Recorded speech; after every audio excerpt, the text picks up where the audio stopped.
Strange encounter while hunting in rural Texas. Was told you guys might like this here.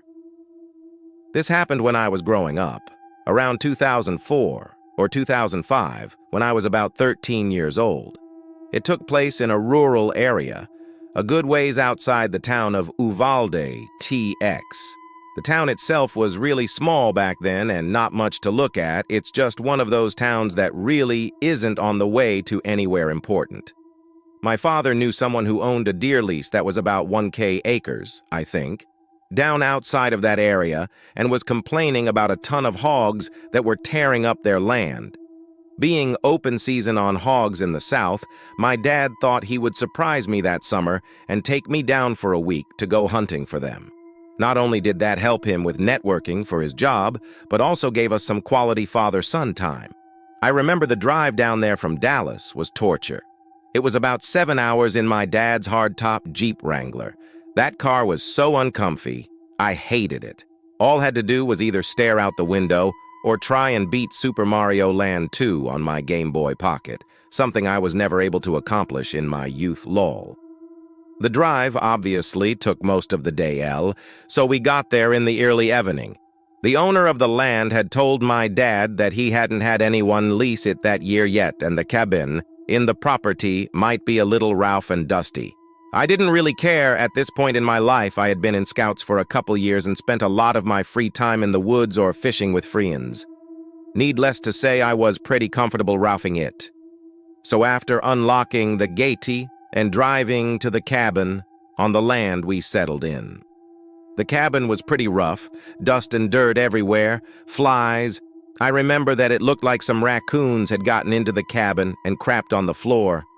After cleaning up a bit and getting the sleeping bags out, then setting up the cots, we decided to sleep. Something about that night was weird. I never was able to get comfortable enough to fall asleep for any restful amount. I couldn't put my finger on why, but I had that feeling of being watched. I was finally able to drift off for what I guessed was an hour, maybe. When we woke up, it was early, about 7 a.m. We decided to scout around the land for tracks and signs of hogs and find a good place to set up a blind.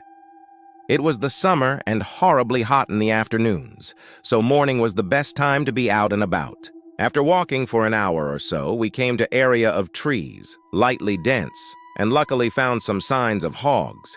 Typical torn-up ground where they had been rooting, so we followed them into the trees. I was looking for more signs when my dad stopped me with his arm.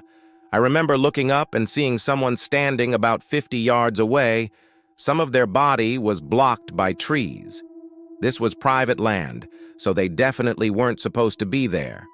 We also had confirmation from the owner before we got to the lease that nobody was there. Not to mention the gate was locked up when we first arrived. The person was wearing some bright-colored red jacket. We slowly walked toward them. My dad called out something like, "Hey, we're hunters. This is private land." The person didn't move at all, dead still. We were about 30 yards away and could see that he was turned away from us with his hands in his pockets.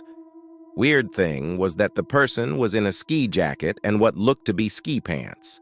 Now this is Texas in the summer. It was about 98 outside by then. My dad called out again. No reaction. He told me to stay behind him and unsnap the clip to his pistol holster. That's all we had at the time since we were only scouting the area. The rifles were back at the cabin. We approached the person's right side, and then my dad told me to stay put about 20 yards away. I stayed and crouched down, watched him circle around to the front of the man, all the while talking to him, asking if he was okay. He finally passed around to the front of the man, and my dad stood straight up with a confused look on his face. I called out and said, "What's wrong?" And he called back saying, "It's a mannequin." I walked over to it while my dad stood there staring, and as I got closer, one thing stood out the most. The clothes it was wearing were brand new.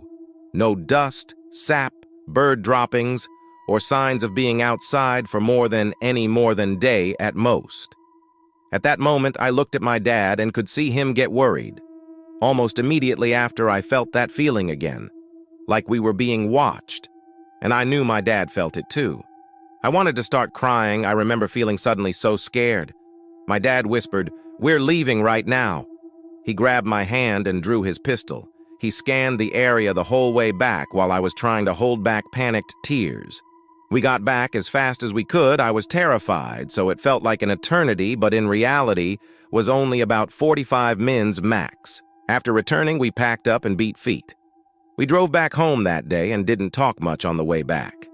I remember right after we left, my dad called his buddy, the owner of the land, and he was confused. He said that he would go check it out next week when he was in the area.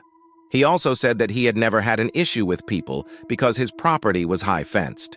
My dad normally isn't a paranoid person, but me being young and the lease possibly having someone there we didn't know about, he decided to be cautious and just get out of there. After we got back home, we talked, and my dad wasn't able to sleep the night before as well. He had the same feeling but didn't want to wake me up because he thought I was sleeping too. Turns out that next week he got a call from his buddy and he checked the whole property and never found any trace of anyone, no mannequin or anything. That story still makes my hair stand on end. No idea what that was, but the paranoid man in me thinks it was some kind of trap or something. Not the creepiest thing that happened to me in the woods, but Deaf Top 3.